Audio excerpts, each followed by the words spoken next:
My people, my people, my people, my people, my people, my people, my people, my people. I know at this point they'll be like, how many my people do you want to say? My people, you can't believe who I have on the show.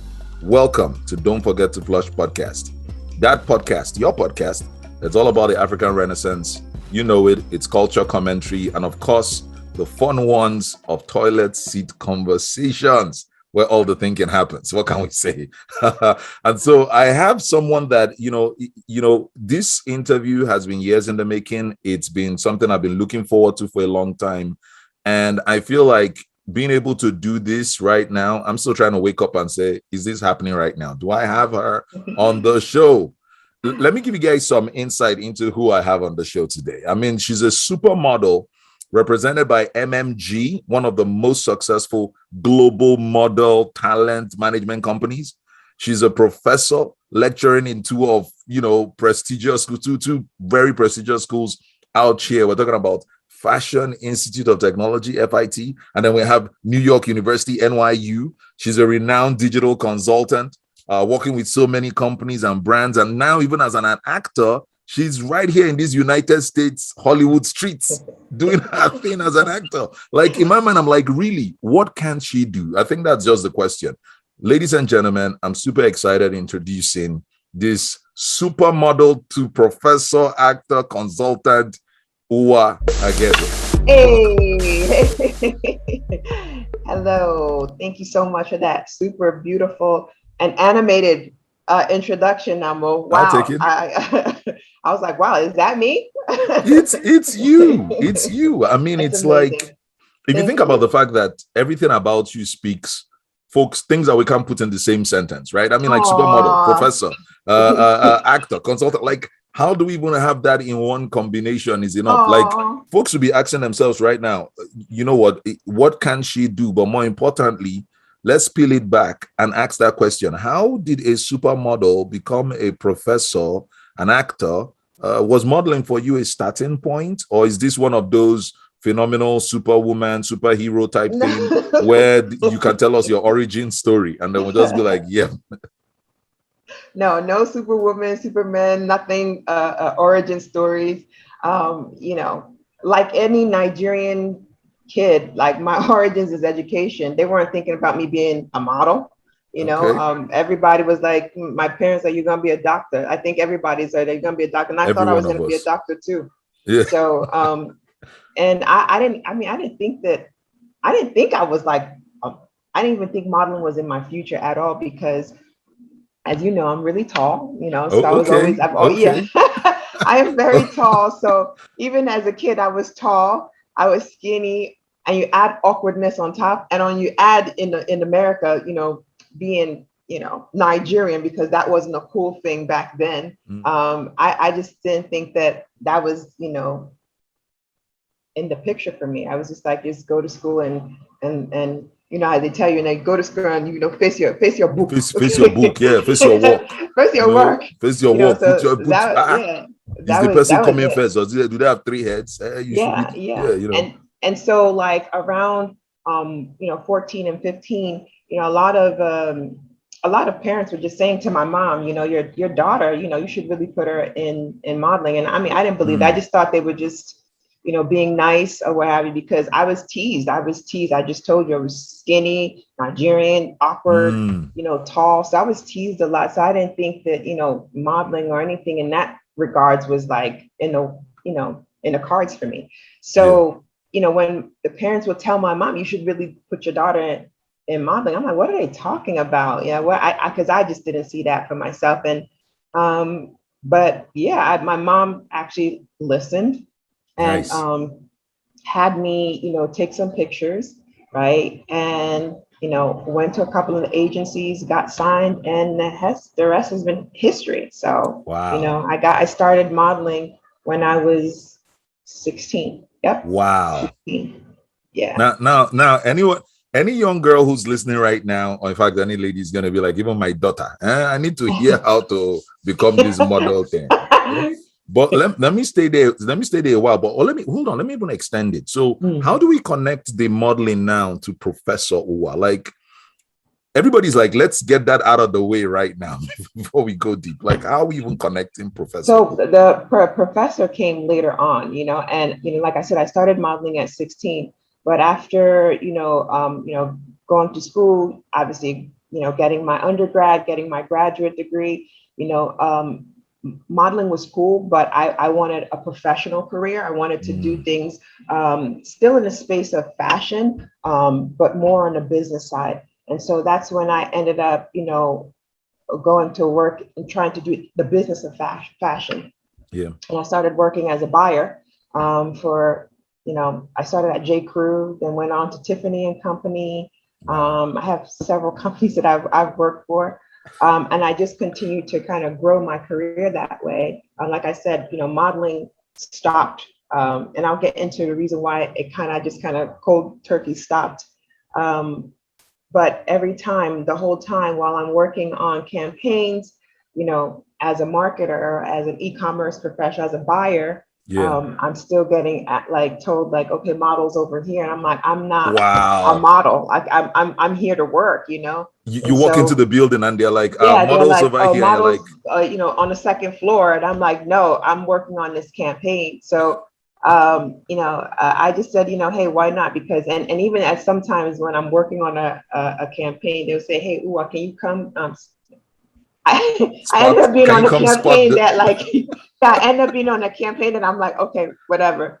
So, and a lot of people kept on saying Uwa, why don't you get back into modeling again? And then that's when I started it again. And, even more so now this time around, there's even a bigger market, for Black women. So when I started, there was basically, certain kind of look of Black models. And if you didn't fall into that, it was really, really hard for you to, get booked. But, other than just the basic, hair campaign, hair magazines and, stuff like that. So, but this time around, it just kind of really worked out. Wow. So with that being said, after a while, just on a whim, I said, let me just apply for a teaching position at FIT, obviously, because I have the experience of working in the fashion industry, specifically, the business of fashion. I didn't think I was going to get it. Okay. And I ended up getting the job. The interviewers come in for the interview. And I'm like, oh, okay. And they're like, okay, we love you. And that's it. You're a professor. And I'm like, really? And, and then that transition was funny too, because you walk into the classroom and the students are like, you're the professor. I'm like, yeah, I'm the professor. And they're like, are you part of the prop? Are you the model? Yeah, because like, we don't get, because I wasn't the traditional professor, let's be real. I'm the fashionista, motorcycle boots, and I'm teaching these kids digital marketing, e-commerce. And funny enough, when I started teaching, which is now 7 years ago, I was only maybe 7-10 years older than the students. So there was a lot of relatability because digital marketing, it's still very new. It's a space that everybody's now flooded, obviously due to COVID. But it's been, it's been quite the journey. So that's how I made the transition into being a professor. Yeah. And so, and then 2 years ago, I also got invited to teach at NYU. Yeah, that was my dream school, and I got that. And I was like, wow, wow. So that's your stories are amazing. It's amazing because it's like the path. When we talk about, if people had to draw a path, the path won't be from modeling, and then you have professor. You get what I'm saying? What you just described right now, people will be like, there's so much more to unpack. But let me ask you this about your time as a model and the time you've spent in modeling overall. How has that perspective of modeling or fashion impacted your worldview? And I'm speaking about this because yes, you're first generation, right? So your parents were here and they're both Nigerian immigrants. So, in other words, you would have a unique perspective of growing up in an African home, but you now have this whole modeling and fashion, which has this other sphere of being in the world. What would you say, how has that shaped your worldview with regards to someone who's having this strong African heritage and yet a global citizen? I mean, just being the duality of being a Nigerian American has helped me a lot professionally, specifically in the spaces that I've worked for, like fashion, obviously, as a model. It's funny, we were just having this conversation with a couple of friends of mine regarding the models that we think are cool. So, and they were specific African models, like, we were like, oh, Amina Ayende, Mayua, like, these are like the people, and I think the most important thing that I love about being a model of Nigerian parentage is the representation. Okay, so when we were having that conversation, there's like Mayua, we were just so happy that we're seeing another girl, okay, who is of the same background, being shown in these magazines, having these multi-million dollar, beauty campaigns. Yeah. So for me, and just for people, it's like, Uwa, you just, like, you're a model, you did this campaign. And I'm like, wow, I know that there are other Nigerian Americans who are like, wow, that girl is Nigerian and I can relate to that. She has a little bit of my story in her. She probably eats egusi, and, like the models that I just mentioned, Amina Ayinde, Mayua, what's her last name? I can't, Nicholas, right? Yeah. Not only do we share the whole Nigerian thing, but we also share that, Amazon tribe thing. That's a big deal. Amazon tribe, meaning anybody 5'10" and above. Oh, okay. I see you. 5'10" and above. Yeah. So that's what it's called. Now I'm going to be walking the streets and being like, yo, where's my Amazon tribe? The Amazon tribe, so whenever I see, I see you, so we see each other. Yeah. So in the idea of worldview, then, with this kind of heritage, would you say that there is a difference in the way Black women and Black models and white models are treated in this world of fashion? Oh, absolutely. I mean, and and it's not really up until recently that we're seeing a little bit more representation, but it used to be before that you only fell into a certain category, right? You were either the really, really, really, really dark skin model, or you were the super fair skin model. There wasn't any, us as Black people, folks from the diaspora, we come in many different hues, shapes, so it's basically, they just put you into this box, and it's just someone saying like, well, we already have one, we already have this person, so we don't need, whereas when you go, when you go to when you look at the representation of white models, it's so many of them, and there was just not enough of us in the industry. What would you then say that can be done different? Because I get it, everyone says, hey, give more opportunities, but since you have been in the industry, you still are in the industry, you're around the people in the industry, honestly, like what is the right thing to say that can be done differently? I mean, well, social media is helping a lot, right? Okay.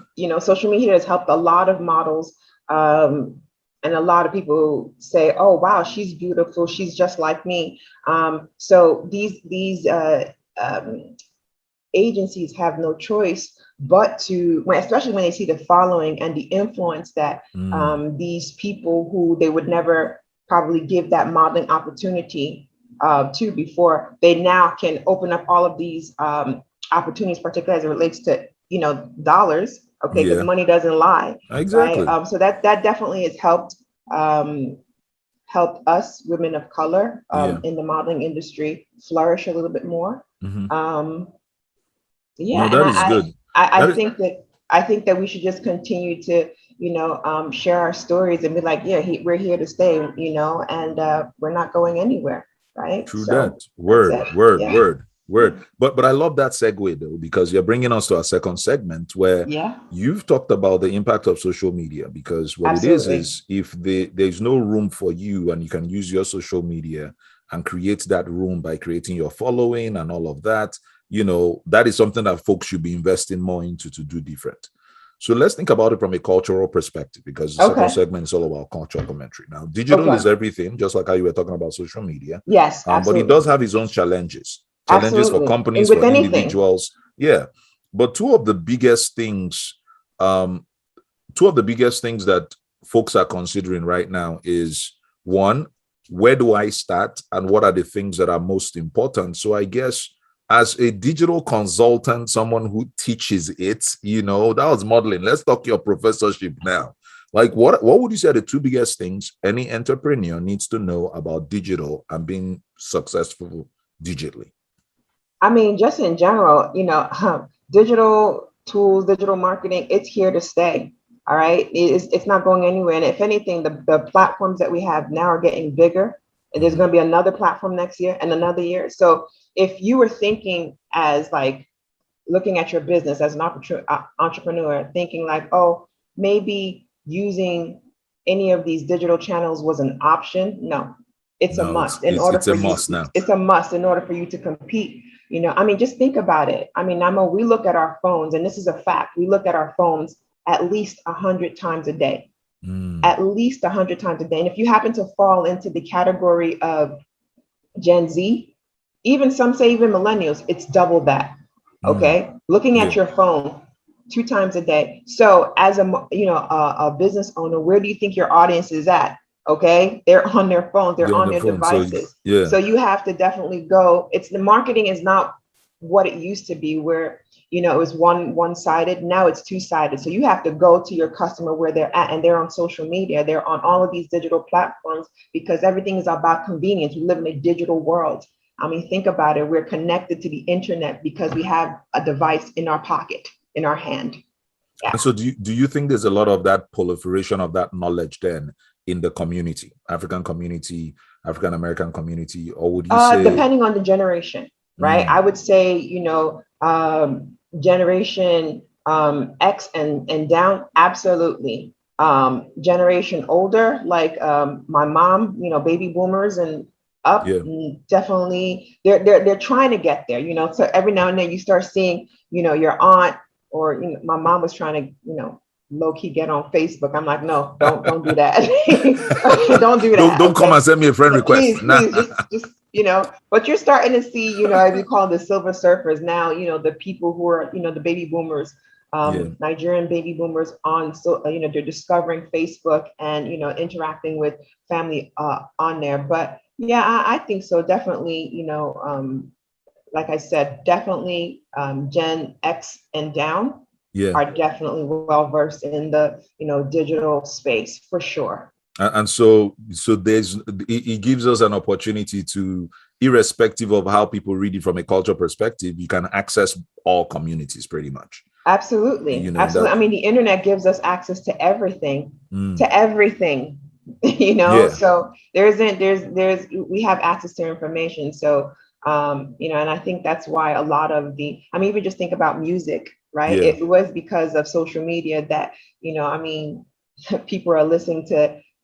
you turn on the radio, people like, oh, Davido, oh, WizKid, right? Yeah. Americans, right? Who maybe like, 5-10 years ago, Afrobeats it's not a new thing. It's been going on for a while, but because of, the internet, because of social media, people are able to connect. Connect. Yeah, exactly. Connect. So Yeah. let me ask you this then. Yeah. Let me, culture commentary. So let's dig in a bit more. So Okay. what would you say are your biggest challenges, and or learnings as a minority person, Black woman, with the model stereotype over your head already? That has its own drama. Yeah. Then, professor, consultant, you're working with company, but you're still pursuing your dreams as an actor.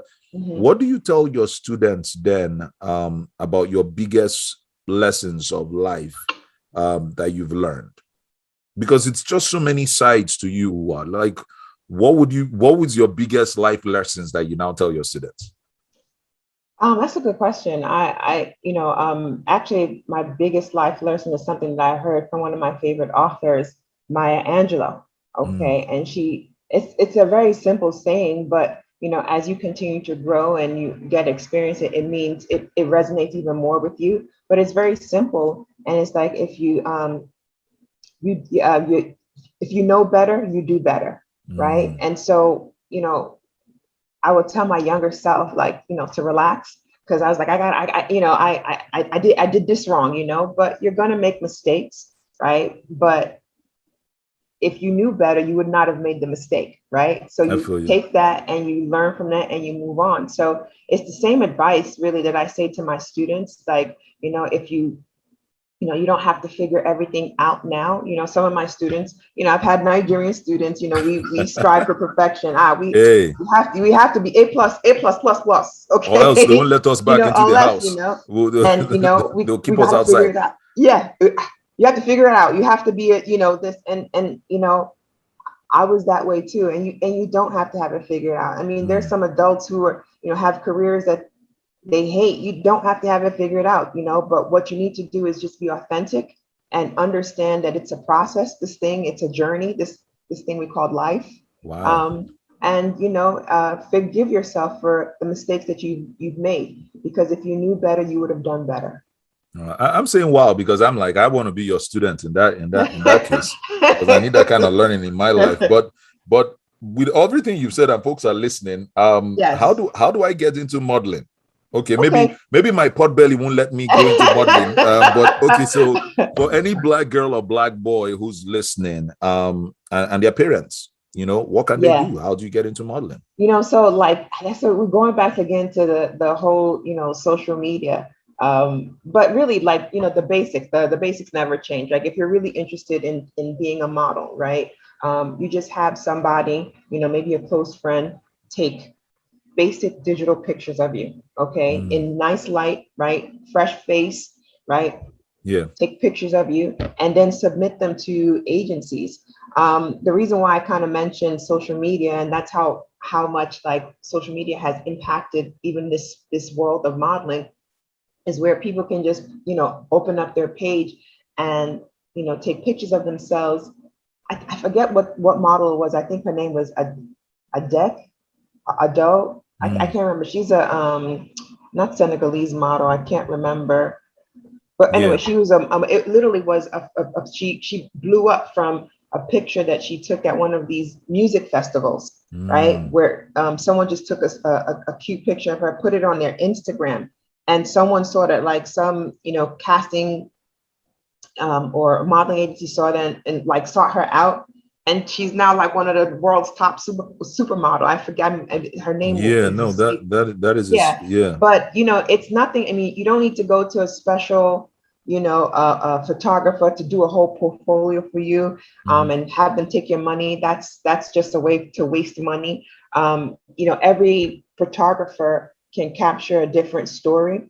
It's all you really need to do. What agents are looking for and agencies are looking for is just how well you photograph and how marketable you are. Yeah. So would you fall under the high fashion? Would you fall under commercial? So all you really need to do is just take pictures of yourself in good light, basic pictures. You don't need to put makeup on, just things that show your features, and then just submit to agencies and, see if you get a call back, or go to open calls. You take Yeah. those digitals. If you go on certain agencies, they tell you when they have open calls. But I think with COVID, a lot of agencies actually stopped doing open calls. So Yeah. they're doing everything online. Online, yeah. But pre-COVID, what you would do is just see when they have their open calls and open castings, and you And you would just come go through. in. Yeah, and just, they'll take pictures of you, take your measurements. Some agencies actually take measurements to see if you're actually tall, depending on if they are a like high fashion, Okay. type of agency, or if they're a commercial agency, they want to see if they can use you in print work. So there are different types of modeling. There isn't just one type of modeling, right? There is, fashion in commercial print modeling. And There there's is, even the babies, the ones that show up in baby food. yes, Yeah. yes, yes, Like, yeah. Yeah, there's so many ways. There's even, parts modeling, where if you can't be a model because, I don't know, whatever, you can't, you're not tall enough or whatever the case may be, but you have really nice hands or nice feet, you can be a hand model, you can be a foot model. There's so many different things that you can wow. do. And because of social media now, that is that much more, how do you say, easier. It's Yeah. easier for you to get into. Like you can literally take your very good phone, take pictures, great Abs- lighting, put it on social yes, media and tag tag the agencies, and somebody might run into your, not you can tag them. Yes, you can do hashtags. You can, again, during the whole social, you Ooh, can now we tag get them in and the social hashtag and all media of that, or you can just go to their website and upload. and upload. Yeah. If you want to be really savvy, find out who the bookers are, and try to send your You know picture what? to them. All these G's, people should reach out to you, Yeah, because we so can't be they giving should out. though. They Like should reach out I'm to you so telling you you, I'm can dropping consult. gems. Figure So out who the cat if you're trying to get into a particular movie or commercial, whatever the case may be, figure out the casting director. They yeah, don't like that, but for agents, figure out who the agents are and maybe just slide into their DM, show your little digital picture and say, hey, what do you think about me? Yeah. So speaking of movies, you're acting now. You're like in I'm that path. transitioning. I'm transitioning from Oh, my I want to transitioning. and aren't we all transition? We're all But transitioners I now. am. I In this am. world, we're in transit. But my point is, so the acting thing now, it's like, how are you even doing this? Like on top of everything else, you're piling on acting as well. So one of the things that I have to say is that I definitely am a storyteller. I love, in a good way, storyteller, not the way we kind of just like, oh, that one kind of test stories. Like, no, I mean, I mean like a storyteller. I love Yeah, telling stories, and I feel like I have a lot of stories to tell. And I never thought that, you know, you know, I discovered that acting is another way for me to tell a story, right? To tell someone else's story, yeah, and that's why as recent I figure what a great transition out of modeling into a space where I can embody or be someone else telling their story, yeah, and it actually might even be my own story, because every actor, in order for them to really do a role really well, they have to dig down into the parts that's related to them in the yeah. person's story who they're bringing to life. So yeah, I just want to tell stories. I feel like I have a lot of stories in me that just need to come out, and modeling is just another way. I'm not modeling, acting is just another outlet for me to share those stories. Wow, that is like, okay, so models, still images, maybe some video clips, but now folks will hear your voice And and emotions, yeah. emotion and the whole nine. So speaking of emotion, then Yeah. let's get into my third segment. Now, this is my fun segment because this is The where I put fun people to the test. segment. Yes. It's called Okay. Dingba and Diva. Now, if anyone is listening, Dingba, of course, like I Okay. always explain on the episode, is from my part of the world in our local dialect. Dingba means able-bodied man, like a man, like a Okay. man's man, Dingba. Okay. And then Diva, of course, everybody knows what that is. So I was like, hey, how about the Dingba and Diva segment of the show? Okay. But Okay. I'm here's the ready. catch. Okay. Whatever Oh question I boy. ask you, you have to respond in an accent, in whatever accent that you choose. Now Hey. Okay. you can't pick a Nigerian accent. I'm sorry. I can't. That's no, you Oh can't. That's man, me. that's I not get to fair. pick. I get to That's pick my my spiel. no. Okay. I get to pick my Okay. Igbo accent, and I go Okay. oh wow, oh wow, Okay. and Okay. then I do my whole thing. But you have to answer in any other accent. What accent do you want to go with? I'm gonna surprise you with the first one. Okay, so very cool. Right. All I'm right. gonna Oh, surprise you. let me get into character. Oh wow, hey, oh wow, oh wow. How are you? Hey, hey, how This you doing this over there? I'm gonna tell you, I wanted to surprise you with the kind of accent I want to do right here. I so got let the me ask, Nigerian accent, but I want to do this accent. So what do you think I'm okay. talking? What kind of accent do you think I'm trying to pull off here? This sounds like you're like very New Yorkish. New York? What part of New York? Is this Brooklyn or Definitely Queens? not Brooklyn. Definitely not Brooklyn. Oh, Queen. No, it's Bronx. You have the Bronx. No? Not at all. Please Not tell at me, please, all. what part of New York is this now? I'm like, you know what? Let me ask you a question, and then you can go along with that accent. Look at me, I'm not even in my accent. Sure, let me sure, sure, let sure, me sure. I'm gonna stay let's in character.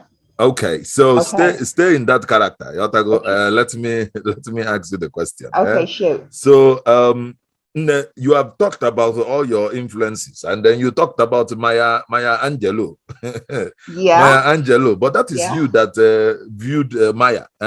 So my question to you, don't laugh. My question to you is, Biko, in this whole journey that you have gone on, in this journey of many miles, where you are a model, you are a professor, you are acting, you are doing, what is the most powerful advice?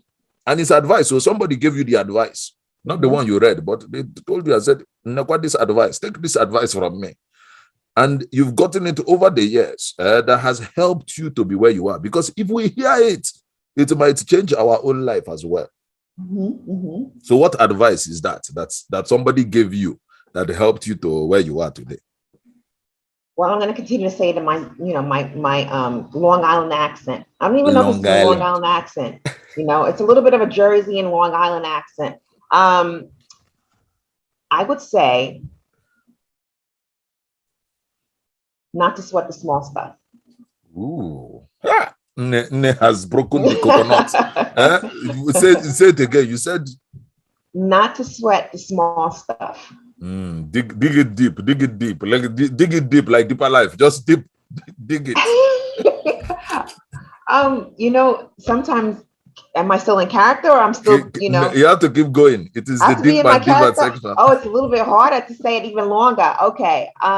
Well, from what I've learned over the years is that all the things that we kind of make a big deal over, the slightest things, oh, my hair wasn't right for whatever photo shoot or whatever, it's not a big deal. Okay. There are bigger things in life to worry about, right? And in the grand scheme of things, you see it's not a big deal, right? So not to sweat the small. So it's too much energy sweating the things that in the long run don't even matter. See, now I broke character. I can't continue. No, but for real though, character. this one is not correct.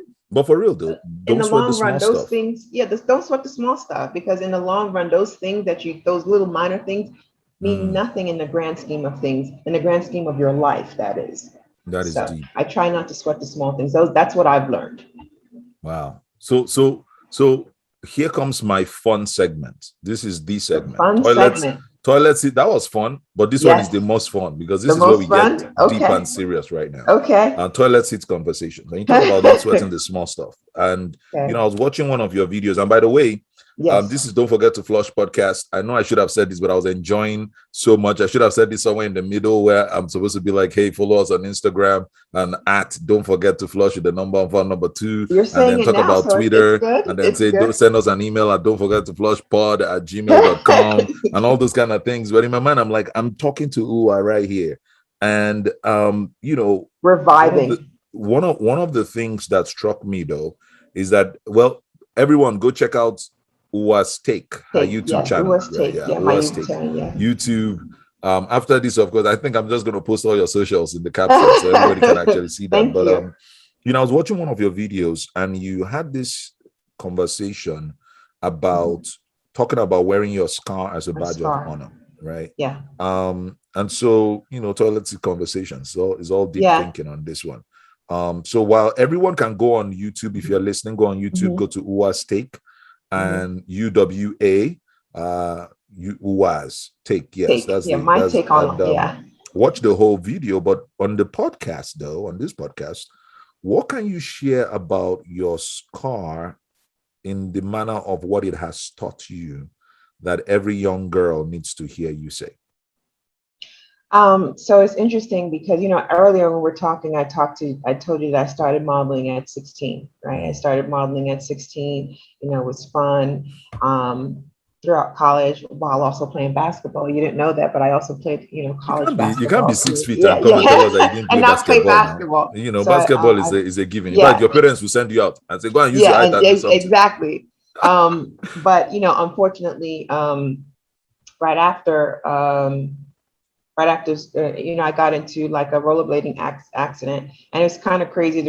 I went rollerblading because I was definitely trying to book a little bit more shows, more, at the time you have to be really, really, really skinny. And my agent was saying, hey, you're going on these castings, but you're not booking as much as we'd like you to book. Maybe if you just kind of, slim down on your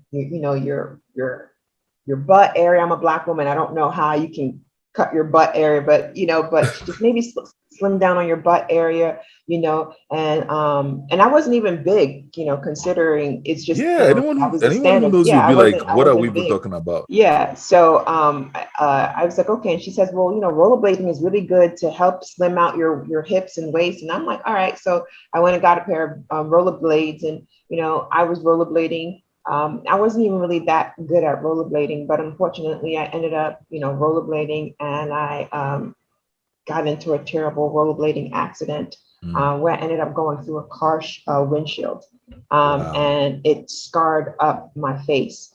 And so I ended up getting 125 stitches Wow. from the accident. And as I mentioned in my video, is that your agents, they feel bad, but you're at the time, what they said is your face is your passport. Like that's how you get the big contracts. So I didn't have the the confidence to go and continue modeling. And I just, I knew that it wasn't going to, I just figured it's not going to, I'm going to get rejected. I mean, modeling, acting, it's a field of rejections, but when you build up to a certain level where you're not getting the rejections, and now something like that happens. It And happens, so yeah, like an that's when accident, I yeah. kind of was like, you know what, let me just stop. It was a good run. I still want to be in fashion, but I want to be on the business side. And so that's why I stopped modeling.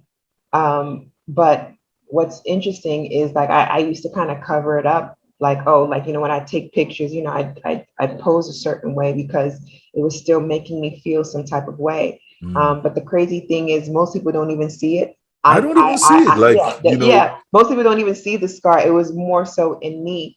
But also, after a while, I'm like, why am I covering this up? It basically, I had 125 stitches on my face, right? And I'm still here, right? So instead of, and you still get some, it's not like I, you said you stopped completely. Like you I still yeah, do I was some, still like, yeah. and it's funny because it's in your head. It's a complex, right? So people are, you're working on these campaigns, and it's like, oh, are you the model? I'm like, no. And I'm like, are they trying to be funny? Like, do they not see? Because it's all in your head, Yeah. right? And so going back to that whole thing of, like, don't sweat the little stuff. I was so fixated on my looks and this scar that nobody really saw, right? Until I brought attention to it. And just, with time, I just, what, it is what it is. I got this scar on my face. I'm going to own it. I am from Brooklyn. We are tougher, Yeah. so it's what makes you uniquely beautiful, right? So I wanted to say that, and I put that on my YouTube channel to just say, like, beauty comes in, every shape and form. And really, the story is in your eyes, right? So I put that video up there. And interestingly enough, from that video, I got booked to do my Wow. first beauty campaign with bio oil. All right. So, like, it's just kind of funny how that works. Something that I was thinking I was holding myself back, being proud of. Then finally decided to share my story. This is what it is. I'm proud of And it it. turns out that Right. And it turns there's the out I get world a beauty saying that campaign from it. we value your honesty and your Exactly. They confidence. And love that, wow. So yeah. So but yeah, like I said, I wear it like it's a badge of honor because it lets the world know that this is what you've overcome and this is your story. It's part of your story, Wow. right? They're love marks, so to speak. And I said that on the video, that I considered myself blessed that you can see my story, because it is part of my story. My marks Yeah. are my story. Now everybody has to go watch this because I'm like, it's so encouraging. I watched it myself and I was like, my pot belly cannot stop me. My one pack cannot stop me from modeling. I am going to go and model. It doesn't matter, Yes, I'm going to go model this beard that I have. I'm going to be like, Hey, why not? why not, right? I mean, Why like, not? with Yeah, this luscious beard, somebody will just come and say absolutely. that I should be marketing beard oil. Even though I've not used beard oil, I will market it. Let's do it. Absolutely. So, man, this has been an exciting for me, and I hope for you This has guys been a very listening. Don't exciting forget to flush conversation. Uwa Aghedo, Oh, supermodel, the whole nine. I mean, Uwa, but before I let you go, though, what's next? yes. Because I see you on the acting thing. You're still going to continue teaching, right? It's not like Absolutely. all these Absolutely. things are going at the same time, right? They're Yeah, all things consulting are and going all at that. the same time. All things are going. And I don't know what is next. I leave that to God. right? Because we make plans and, God laughs, but ideally, in my world, I definitely would like to transition successfully, into, being an actress, into movie, TV and film, possibly. But I still want to continue to, teach and educate people in fun and innovative ways, because think about it, the way that we receive and take in information has changed so much from when our parents, went to school. True that. And yet we're still teaching in that form. So I'm hoping that I can continue to transition into acting and also show the world innovative ways to teaching and keep particularly Generation Z engaged and interested in this education. Wow. Uwa of Uwa Steak and consulting. Now, if you're an entrepreneur, if you want to reach out to Uwa, she has these classes, because I know you organize classes and things. And I was doing these workshops. I was doing these workshops in person, and I was speaking also at the Brooklyn Navy Yard. And I'm going to be doing that up again soon, especially, since the world has opened up again. But more importantly, what I'm working on right now, so it's funny, like I should have said that. One of the things that I'm working on is a course, like building my own course. Okay. Because it's, having to say what, when somebody says, hey, Uwa, can you help me with this? And I do a consultation with them or do a contract with them. Having to do that over and over again, it gets tiring. So I'm thinking maybe just create this course for entrepreneurs, like the 101 basics of digital marketing and how you use it for business. So I'm creating this course right now. Nice. That I'm just going to have out there for people to purchase. We will be purchasing it. Don't forget to Flush Podcast. This business must grow. We want advertisers here, so we're going to purchase it so that we can do better. Because I think maybe I'm pushing the wrong buttons. No, not at all. This is fabulous. This is fantastic. Thank you so much. We decided to go long on this interview because we wanted to capture every single thing about this conversation. Ladies and gentlemen, you've been listening to Uwa Aghedo, supermodel, professor, actor. And people always ask me, why do I say actor and not actress? And I tell them, hey, I grew up in a time when we say actor no they die. Yeah. we don't say actress no they, we say actor no they die. Pretty much all actors stay alive in all movies. Yeah. So as far as I'm concerned, though, lady, guy, you are actor. Actor no they die. I agree. I go from that school of thought too. Yeah. Yes. So absolutely. Actor, consultant, the whole nine. Uwa, tell me your social handle. Just say it right now so that folks can. So my social handle is MUAGHEDO at well, it's not at, but that's my so it's Aghedo. MUAGHEDO. Yeah. So yes, at everywhere. Everywhere. And then my YouTube, as you mentioned earlier, is Uwa's Take. So definitely, I also actually shared the campaign, the bio oil campaign in there as well. Nice. But that's, you can watch my videos, learn a little bit more about me at Uwa's Take on YouTube. And she doesn't do too much because our students will just I know. So she's she's towing the line between model and professor and YouTube. And it's funny because I started the YouTube channel because of my students. They're like, Professor, please, you got, it's almost like they wanted an extension of me. Yeah. But it's a lot of work. I mean, you're a content creator. We're gonna keep going in this conversation and things will just keep falling down. And I know, it's so good. We're just gonna keep going. Uwa, I can't wait to have you again. But thank you so much for your time. Really appreciate it. Please, if you have all these things that you're doing, me too. Like I said, I can model. Absolutely. In fact, people always say, Namo, you know how to carry a bag. Yeah. When I carry people's bags, they'll say, this guy, you are a perfect bag carrier. In fact, let me tell you more about this, my bag carrier. Maybe this is where I'll be able to get someone. Guys, thank you so much. Bye. Peace. Out. We're out.